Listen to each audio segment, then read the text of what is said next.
আসসালামু আলাইকুম ওয়ারাহমাতুল্লাহি ওয়াবারাকাতুহু।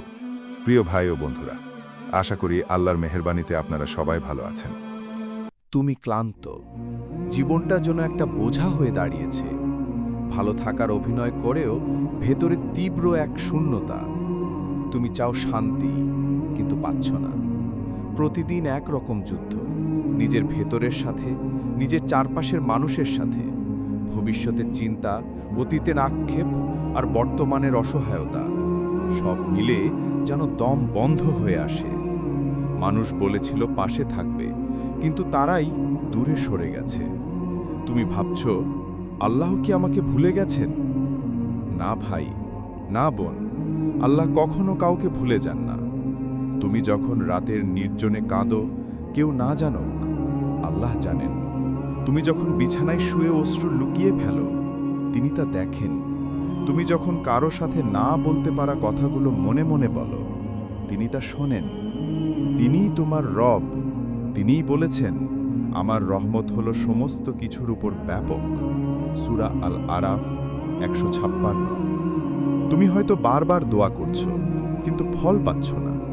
তখন মনে হয়, দোয়া কি কবুল হচ্ছে? জেনে রাখো, আল্লাহ কখনো না বলেন না। তুমি যা চাও তা হয়তো তোমার জন্য উপযুক্ত নয়, অথবা সময়টা সঠিক নয়। তিনি হয়তো তোমাকে কিছু শেখাতে চান, তোমার মনকে প্রস্তুত করতে চান, অথবা এর চেয়ে অনেক সুন্দর কিছু দান করতে চান। তুমি শুধু লেগে থাকো, সালাদকে আঁকড়ে ধরো।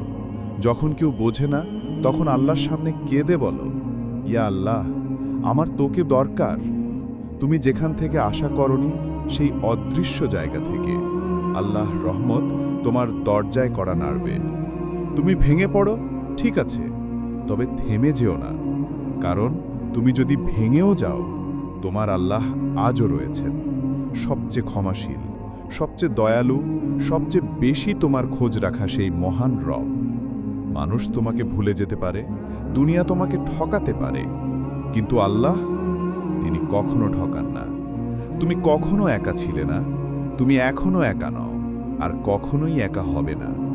আল্লাহ আছেন, তাই তুমি আছো। আল্লাহ থাকবেন, তাই তুমি পারবে। আসসালামু আলাইকুম ওয়া আলাইকুমুস সালাম ওয়া রাহমাতুল্লাহ।